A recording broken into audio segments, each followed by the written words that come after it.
네, 안녕하세요. 쉽고 달콤한 사회에 오신 여러분 환영합니다. 오늘은 교과서 29쪽부터 할게요. 지금 선생님도 수업이 막 마친 교실에서 바로 찍다 보니까 지금 엉망진창입니다. 자, 하지만 여러분들과 함께 한번 나가보도록 하죠. 특히 사회에서 여러 가지 영역이 많지만 이 지리, 지형 영역이 제일 재미가 없어요. 왜냐하면 외울 게 많거든요. 오늘도 마찬가지입니다. 오늘 배울 내용 보세요. 우리나라 산지, 하천, 평야, 해안의 특징을 알아봅시다. 이것도 외울 게 좀 많거든요. 그런데 우리가 외우는 건 좀 최소화하면서 또 외울 게 있다 하더라도 한번 잘 이해하면서 나가보도록 할게요. 오늘은 특히 이거 한 가지만 좀 외워뒀으면 좋겠네요. 먼저 우리나라 지도를 보겠습니다. 선생님이 우리나라 지도를 그릴게요. 지금부터 약 5분 동안은 막 나갈 겁니다, 수업을. 그리고 나서 세련된 수업은 요 뒤에 바로 이어서 나가도록 할게요. 지금부터는 선생님이 칠판에다 막 그릴게요, 우리나라를.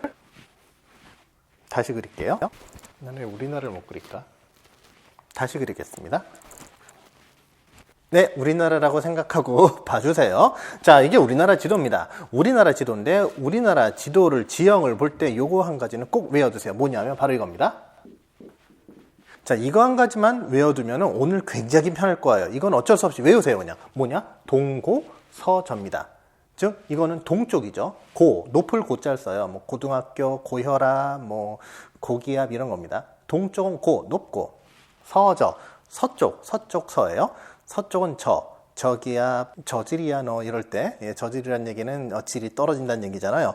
그러니까 동고, 서저, 즉 동쪽은 높고 서쪽은 낮다. 이게 우리나라 지형의 대표적인 특징입니다.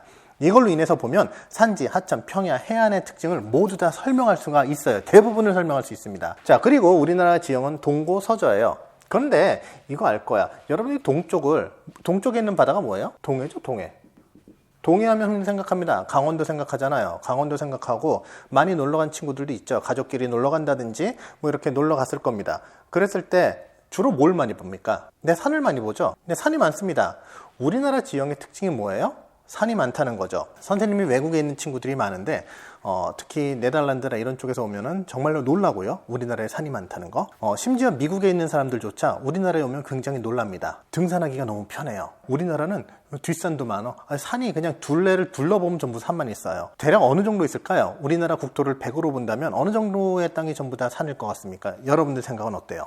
네, 놀랍지도 않을 거예요. 사실 대부분의 우리나라의 70%가 산지입니다. 산지. 즉 산지라는 거는 70%가 산이란 얘기예요. 우리나라는 평야가 거의 존재하지 않습니다. 주로 산입니다. 산하면 무슨 산? 백두산이죠. 백두산이 보통 여기서부터 빵 터졌어요. 북한에 있죠. 북한의 백두산이 빵 터져서 우리나라에서 제일 높은 산입니다. 백두산 북쪽에서부터 이제 빵 터져가지고 산이 우르르르 내려와요. 남쪽으로 내려옵니다. 엄청난 속도로 내려오죠. 한 이쯤에 어떤 산이 있냐면 이게 금강산이 있어요. 금강산 찾아가자 12,000봉. 자, 금강산에서 내려오면 무슨 산이 있냐면 여러분 너무나 잘 아는 설악산이 있어요. 설악산은 동해 쪽에 있겠죠. 그리고 나서 남쪽으로 내려가면 여러분들이 너무나 잘 아는 유명한 산 바로 지리산이 있습니다. 자, 이렇게 큰 산맥이 있어요. 우리나라는 북쪽부터 시작해서 쫙 내려오는 산지가 있습니다. 이게 이 산맥을 백두대간이라고도 하는데 뭐 그것까지는 알 필요 없어요. 근데 이 산들은 다 한 번씩 들어봤죠. 백두산, 금강산, 설악산, 지리산 이 정도는 다 들어보지 않았습니까? 이게 커다란 산맥을 이루고 있습니다. 산맥이 뭐냐 하면 산이 여러 개 이어져 있는 걸 산맥이라고 합니다. 우리 몸에도 혈액이 흐르고 있죠. 뭐 동맥이니 정맥이니 뭐 모세혈관이니 이런 말 들어봤을 거예요. 그러면 산맥인데 우리나라의 중추적 가장 중요한 산맥이 바로 이 산맥이 되는 거예요. 그럼 딱 봐도 산맥에 있으면 당연히 높겠죠. 산이 있는 곳은 지형이 높으니까. 따라서 어디가 높다? 보통 북쪽이 높습니다. 북쪽이 높아요. 그리고 동쪽이 높아요. 방금 말했네? 동고, 서저. 그리고 북한 쪽에는 이게 땅이 어때요? 뭐 잘하는 친구 뭐 개마고온도 있고 뭐도 있고 막 해요. 자, 보통은 북쪽이 높습니다. 그러니까 물은 어디에서 흘러요? 북쪽에서 남쪽으로. 왜? 높은 곳에서 남쪽으로 흐르니까. 남쪽에 뭐가 있는데? 남해가 있잖아요. 바다가 있잖아. 바다가 이쪽에. 바다가 있으니까는 물은 당연히 바다 쪽으로 흐르겠지요. 그리고 동쪽하고 서쪽이 있어요. 그러면 동쪽이 높다며? 네, 높아요. 그리고 전체 70%가 산지야. 자, 이쪽은 산지입니다. 그러면은 동고서저라며요. 그러니까 동고서저인 거죠. 그럼 물은 어디로 흐를까? 높은 데서 낮은 데로 흐르니까 이쪽에서 일로 흐르겠죠. 강은 이쪽에서 일로 흐르겠지. 그러니까 모든 강들은 어디에서 어디로 흘러요? 북에서 남으로 흐르면서 또 동에서 서쪽으로 흐르게 되는 거죠. 오케이? 여기까지 이해가 됩니까? 이제 이해를 하면 돼요, 이해. 그 나머지 이제 평야 이름이나 산맥 이름은 어쩔 수 없이 외우는 거지만 왜 거기에 평야가 있고 왜 거기에 산맥이 있는지는 이해를 하는 것이 좋습니다. 그리고 나서 이제 메인 산맥이 여기 탁 있고 이제 옆으로 이렇게 뻗어나가요. 조그마한 산맥들이 이쪽으로 쭉쭉 나갑니다. 이게 동맥인 거죠. 큰 혈관 같은 거. 그 다음에 이제 나머지 혈관들이 이쪽으로 쭉 갑니다. 그러다 보니 이쪽 위에는 산 많고 거칠고 하다 보니까 평야라는 게 존재하기가 어렵겠죠. 그럼 주로 평야 어디에 존재하겠어요? 동쪽이요? 이쪽에 존재할 수가 없죠. 어느 쪽에 존재할까요? 주로 서쪽에 존재하겠죠. 그리고 남쪽에 존재하겠죠. 그래서 주로 이쪽에 뭐가 있다? 평야가 많이 있다. 이게 우리나라의 지형의 특징이 되는 거예요. 일단 평야 같은 경우는 주로 서쪽과 남쪽에 몰려 있는 겁니다. 우리나라의 대표적인 지형의 특징, 동고, 서적, 그리고 북쪽 높다. 거대한 산맥이 어디서부터 시작한다? 백두산부터 쭉 이쪽으로 시작이 된다는 겁니다. 지금 딸그락딸그락 소리가 많이 나요. 왜냐하면 여기는 학교이기 때문이죠. 자, 그럼 이제부터 좀 더 디테일하면서 좀 더 자세하면서 그리고 좀 더 세련된 방식으로 보여주도록 할게요. 이런 선생님이 그린 손지도 말고 진짜로 세련된 지도를 한번 살펴보도록 하겠습니다. 네, 본격적으로 시작해 보도록 하죠. 페이지 29쪽이죠. 우리나라 산지, 하천, 평야, 해안의 특징을 알아봅시다. 이번 시간에는요. 우리나라의 산지, 하천, 평야, 해안의 특징을 알아보고 설명할 수 있습니다. 이미 선생님이 앞쪽에서 설명한 내용을 알고 있다. 동고서절 기준으로 해서 북쪽으로는 산이 많고 동쪽으로도 산이 많고 그리고 하천이나 강은 전부 북에서 남으로 또는 동에서 서쪽으로 흐른다는 걸 알고 있고 그리고 하천의 끝, 그러니까 물의 속도가 감소되면서 평야가 발달이 되게 되죠. 따라서 우리나라의 평양은 대부분 서쪽과 남쪽에 몰려있다. 이 정도로 알고 있으면 사실은 너무나 쉬운 내용이에요. 우리 한번 다시 복습한다 생각하고 한번 보는 겁니다. 여러분은 교과서에선 볼 수 없겠지만 우리의 훌륭한 디지털 교과서에선 이러한 영상도 볼 수 있죠. 29쪽에. 얘들아, 우리가 만든 우리나라 땅 모형을 살펴볼까? 산지는 어느 쪽에 많이 있을까? 하천은 어느 쪽으로 흘러갈까? 평야는 어느 쪽에 많지? 가장 높은 산은 어디에 있지? 네, 이 네 가지 질문 이미 여러분은 답을 알고 있을 거예요. 그리고 디지털 교과서의 훌륭한 점 하나는 AR이나 VR 또는 360도 이렇게 회전하는 전체적인 사진이나 영상을 볼 수가 있습니다. 여기도 AR이 있어요. 우리나라의 산지의 특징을 알아보는 겁니다. 자, 지금 한번 간단히 아주 중요한 부분만 요약해서 보도록 하죠. 3D 산지를 확대 축소하며 자유롭게 관찰해 보세요. A와 B 버튼을 터치해 단면도도 함께 확인해 보세요. A와 B의 그어진 선을 잘라보아요. 잘라진 단면도를 보니 서쪽보다 동쪽이 높다는 것을 알 수 있어요. 네, 잘 보셨습니까? 결론은 이거예요. 동고, 서, 저다 이런 얘기입니다. 자, 다음 페이지 30쪽으로 넘어가죠. 30쪽에 왔습니다. 여러분 교과서와 디지털 교과서가 살짝 다른 면이 있어요. 디지털 교과서는 인터랙티브한 활동들을 할 수가 있죠. 상호 어떤 활동을 할 수가 있는 것들이 있어요. 자, 지연이는 지형들을 보면서 우리나라의 산지와 하천을 알아봤습니다. 자, 하천의 산맥의 이름을 끌어다 놓으세요. 아마 여러분들 종이 교과서에서 30쪽에서는 직접 써 넣는 걸 것입니다. 여기선 끌어당겨 볼게요. 끌어당겨 보면서 한번 대략 이 강의 위치가 이쯤에 있네, 이 산맥의 위치가 이쯤에 있네 라고 한번 알아보는 거예요. 언젠간 외우겠지만 초등학교 5학년 땐 못 외워도 괜찮습니다. 하지만 대략 이건 이쯤에 있지 않을까라는 느낌적인 느낌을 좀 가져보도록 해요. 선생님하고 한번 해볼래요? 자, 느낌적인 느낌으로 갑시다. 먼저 우리 산맥부터 볼까? 위에 산맥 있으니까. 자, 힌트는 있어요. 여기 사회과 부도의 지도 보기라는 걸 누르면 이렇게 뜹니다. 디지털 교과서에서는요. 물론 여러분이 또 사회과 부도 잊어먹지 않고 가지고 있다면 그걸 보고 해도 되겠지만 우리 느낌상 느낌으로 한번 알아봅시다. 산맥부터 보죠. 소백산맥, 낭림산맥, 태백산맥, 한경산맥, 마천령산맥이라고 있습니다. 자, 모르겠어. 이 중에서 이름 들어본 산맥, 태백산맥이 있네요. 어디쯤 있을까? 태백산맥. 태백산맥은 요쯤에. 이거는 맞힐 수 있을 것 같아요. 많이 들어봤잖아. 태백산맥이요.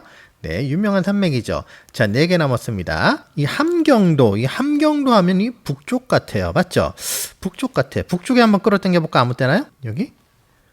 안 되네요. 그러면은 여기? 아하, 맞았네요. 자, 한경산맥. 자, 그 다음에 소백산맥, 낭림산맥, 마천령산맥. 자, 산맥은 주로 보니까 또 북쪽에 좀 있는 것 같고, 뭐 들어본 거 소백산맥? 이거 뭐 한국에 있는 산맥 같죠, 어디선가? 그러면은 여기 이거 하나뿐이 없네. 정확하게 맞았어요. 이 소백산맥에 지리산이라는 산이 있어요. 네, 유명하죠, 지리산. 자, 그 다음에 이제 둘 중에 하나예요. 낭림산맥 아니면 마천령산맥입니다. 뭐 둘 중에 하나. 이제 이건 찍어보는 거죠. 낭림산맥 한번 이렇게 찍어볼까요? 나 선생님 진짜 찍었는데 맞았어요? 네, 낭림산맥은 남북으로 쫙 이렇게 북에서 남으로 내려오는 산맥이죠. 자, 그럼 하나 남았네요. 뭡니까? 마천령 산맥이죠. 네, 그렇습니다. 이렇게 해서 산맥은 다 맞췄고 이제 강 맞춰봅시다. 영산강, 금강, 대동강, 한강, 낙동강. 낙동강 어디서 많이 들어봤죠? 어디쯤에 있을 것 같아요? 주로 남쪽, 우리나라 강이겠지? 북쪽은 아니면 남쪽. 여기 넣어볼까요? 맞았어. 이거 선생님 그냥 찍은 건데 맞았어요. 네, 낙동강은 네, 이쪽 경남 쪽으로 흐르는 강이군요. 한강은 좀 쉽지 않아요. 한강은 많이 들어봤잖아. 한강은 네, 우리 수도권을 흐르는 강이죠. 한강. 네, 요거는 선생님도 맞힐 수 있었을 것 같아요. 자, 영산강, 금강, 대동강이 있네요. 이 대동강은 어디 뭐 북쪽에서 들어본 것 같지 않아요? 북한에 무슨 대동강 맥주 뭐 이런 것도 있는데 여러분은 맥주를 마시면 안 되지.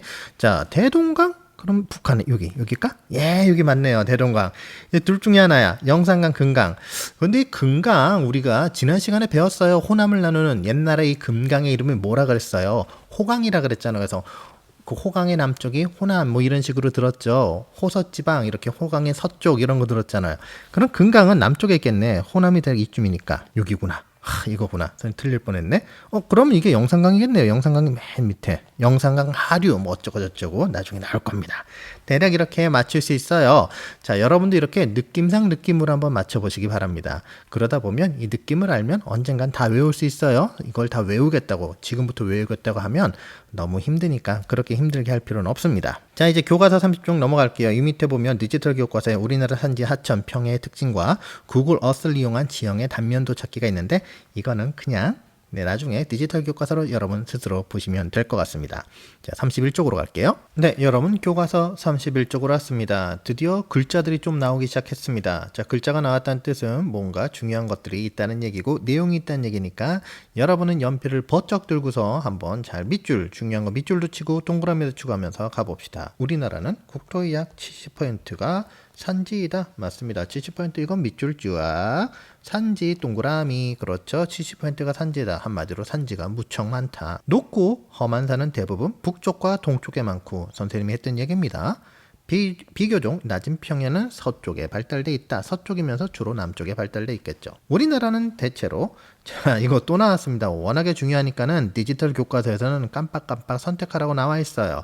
동쪽이 높고 그리고 네, 서쪽이 낮은 지형이다. 여러분은 어떻게 해야 됩니까? 종이 교과서에 동글뱅이 해야죠. 동쪽에 동글뱅이 높고 동쪽 동글뱅이하고 높고에 밑줄 쳐야 돼요. 서쪽이 낮은 지역이다. 유식한 말로 멋있는 말로는 동고서저. 뭐 멋있다고 하긴 그렇네요. 하여튼 한자로는 동고서저다. 이러한 지형의 특징에 따라 큰 하천은 대부분 어디로 흐른다? 동쪽에서 서쪽으로 흘러간다. 예, 동쪽에서 서쪽으로 흘러간다. 네, 이거는 뭐 과학 시간에요.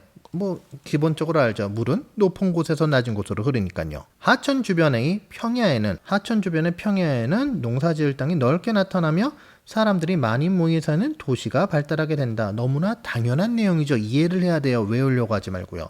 하천 주변 평야에는 당연히 농사지을 땅이 넓게 생겨나고 그리고 나면 넓게 나타나면 거기서 사람들이 건물도 짓고 집도 짓고 살 수 있겠죠.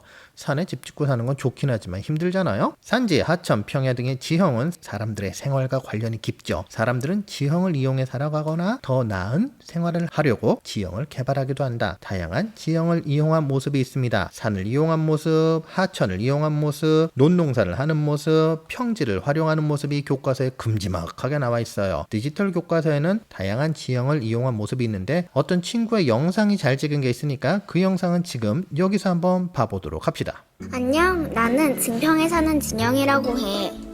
너희들이 사는 고장에도 푸른 산이 있니? 우리 고장 괴산과 증평은 바다가 없는 대신 울창한 나무가 가득한 산이 정말 많아. 그러다 보니 우리 고장에서는 산을 이용하여 생활하는 사람들의 모습을 많이 관찰할 수 있어. 여기는 증평에 있는 좌구산이라는 곳이야. 산으로 향하는 길을 따라 올라가다 보면 산속 깊이 위치한 휴양림을 만날 수 있어. 휴양림은 산과 조화를 이루는 모습으로 사람들이 쉴 수 있도록 지어놓은 휴식처를 말해. 좌구산 휴양림에는 상쾌한 공기를 마시며 걸을 수 있는 산책길과 나무 사이를 가르는 짜릿한 줄타기 체험 시설도 있어서 자연을 온몸으로 느끼며 체험할 수 있어. 그리고 옆 동네 괴산에도 좌구산 휴양림 같은 휴양시설이 있는데 바로 조령산 휴양림이야. 조령산 휴양림은 문경세제라는 곳으로 연결되는 산책로가 있는 멋진 곳이지.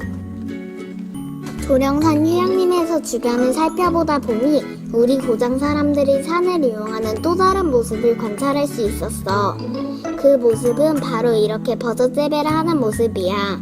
내가 갔을 때는 버섯을 모두 따놓은 상태라 나무만 남아있었지만 다음에 갔을 땐 버섯이 나무에서 자라고 있는 모습을 꼭 봤으면 좋겠어. 또 산을 더 살펴보면 곳곳에 위치한 등산로들을 만날 수 있어. 이 등산로를 따라가다 보면 운동을 할 수 있도록 만들어 놓은 작은 공원도 볼 수 있지. 마침 우리 학교 친구들이 와서 운동을 하고 있네. 친구야, 안녕. 네, 산을 이용한 모습 잘 보셨습니까? 친구들이 마스크를 쓰고 있지 않아요. 물론 이것은 코로나 전에 찍은 장면이라 그렇습니다. 오해하지 말고요. 평야를 이용하는 모습은 좀 더 쉽습니다. 좀 더 짧아요. 이제 우리 고장 사람들이 들을 어떻게 이용하고 있는지 살펴보자. 들은 넓고 평평한 땅을 말하잖아? 그래서 산보다 개발하기 쉽기 때문인지 사람들이 활용하는 모습을 더욱 많이 살펴볼 수 있어. 먼저 넓고 평평한 땅에 쫙 뻗은 도로를 쉽게 볼 수 있고, 도로를 따라가다 보면 내가 살고 있는 아파트나 도서관 같은 건물들을 많이 볼 수 있어. 그리고 우리가 필요한 것들을 살 수 있는 상가나 시장도 있지. 또 들에는 이렇게 큰 공장과 사람들이 와서 쉬거나 운동할 수 있는 공원도 있어. 그리고 우리들이 다니는 학교도 들에 위치해 있지. 여기 우리 학교다. 그리고 우리 고장 사람들은 넓은 땅을 이용하여 농사를 짓는 사람들이 많아. 이것 봐, 이렇게 넓은 들에 논이 가득하지? 가을이 되면 벼가 익어 이 넓은 들이 황금빛깔로 변해.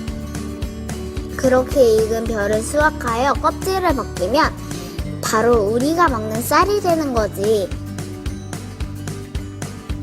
그리고 우리 고장 사람들은 벼농사뿐만 아니라 이렇게 밭농사도 한단다. 우리 고장 괴산에서 유명한 이 옥수수도 바로 들에서 기르고 있어. 네, 평야 좋죠. 평야가 많으면 여러모로 유리합니다. 도시를 짓기도 편하고, 또 여러분이 흔히 생활하는 그 생활 공간도 보통 대부분이 평야들이죠.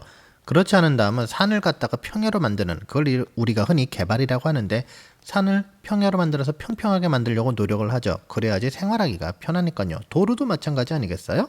자, 마지막 하천을 이용한 모습입니다.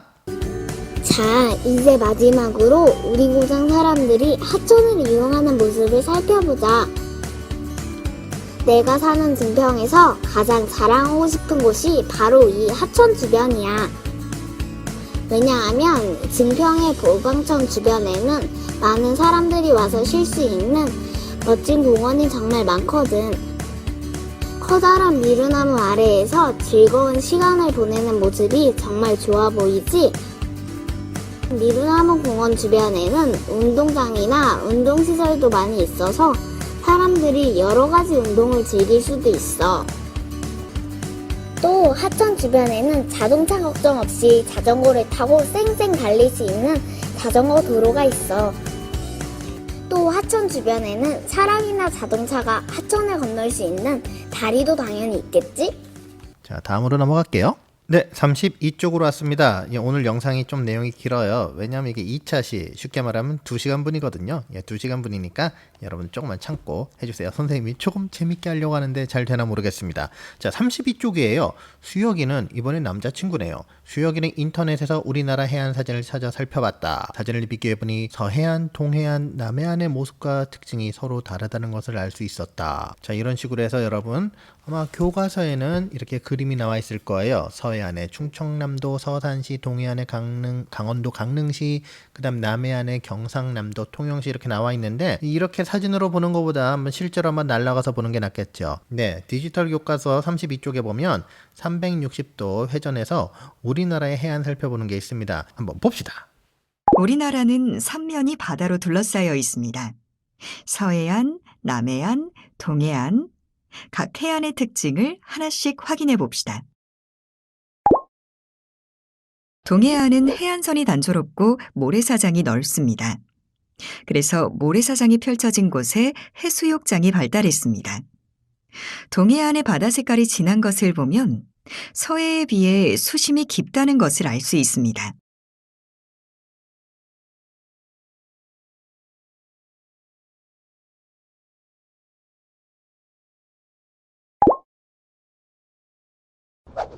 서해안은 바다와 육지가 만나는 선, 즉 해안선의 드나듦이 복잡합니다.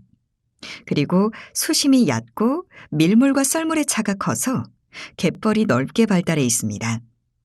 갯벌에서 소금을 생산하거나 간척해 농경지, 공업용지로 사용하기도 합니다.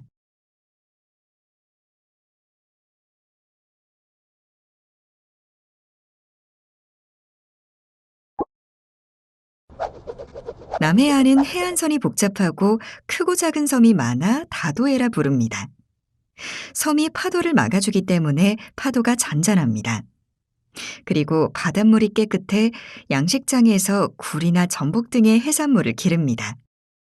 다음 내용을 살펴보면서 우리나라 해안의 특징을 다시 한번 확인해 봅시다.